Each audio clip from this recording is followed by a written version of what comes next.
Have you ever felt like investing is a club you're not invited to? You know, like you need a huge pile of cash just to get in the door? Well, over the next few minutes, we're going to completely tear down that idea. We'll give you a simple, clear guide to start building your future. And it doesn't matter if you're starting with a little or a lot. Right, let's just get this one out of the way immediately.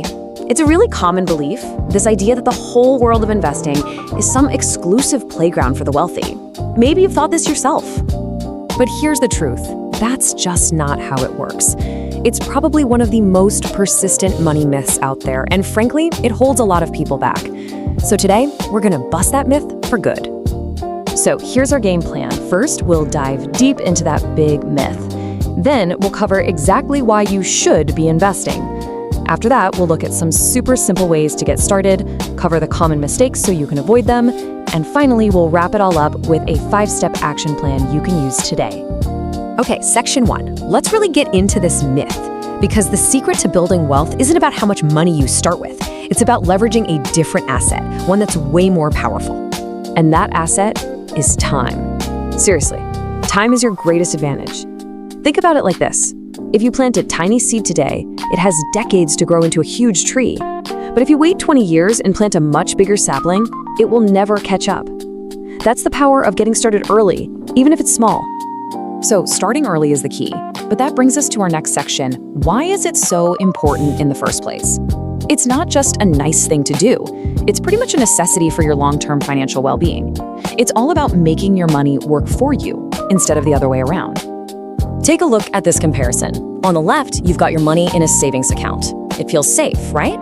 But there's this invisible force called inflation that's slowly eating away at its value. So every year, your dollars buy a little less.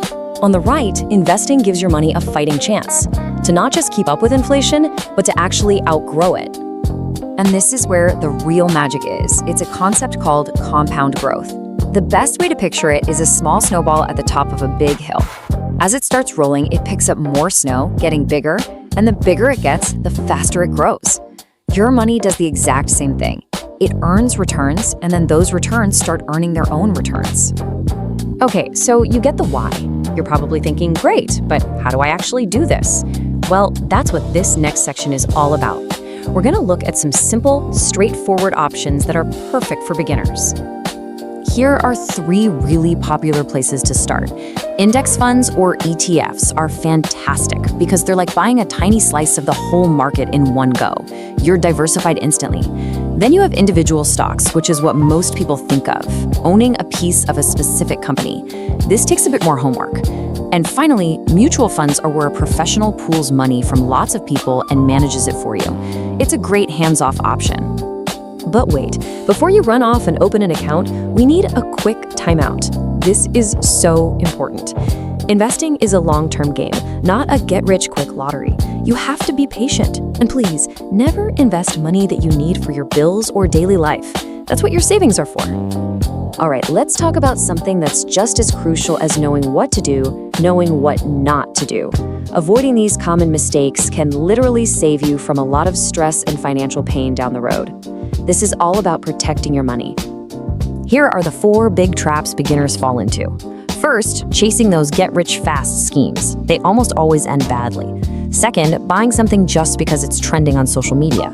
Third, and this is a big one, panic selling the moment the market takes a dip. And fourth, just jumping in without learning even the most basic concepts.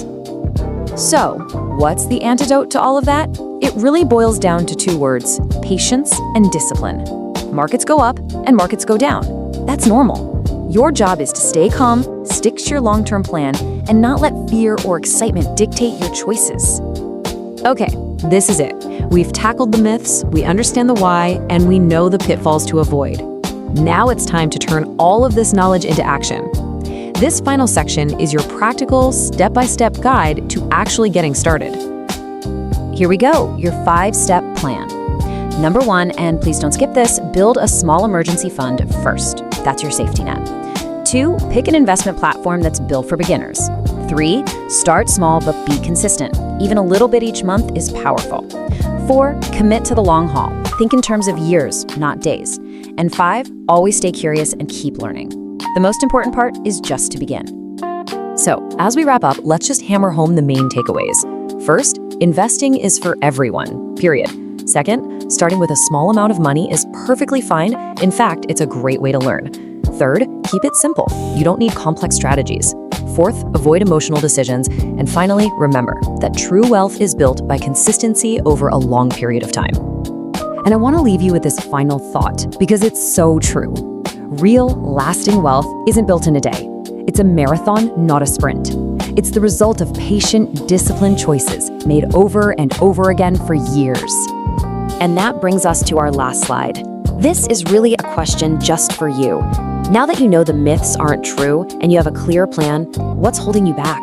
Really think about that, because identifying that barrier is the very first step to overcoming it and taking control of your financial future.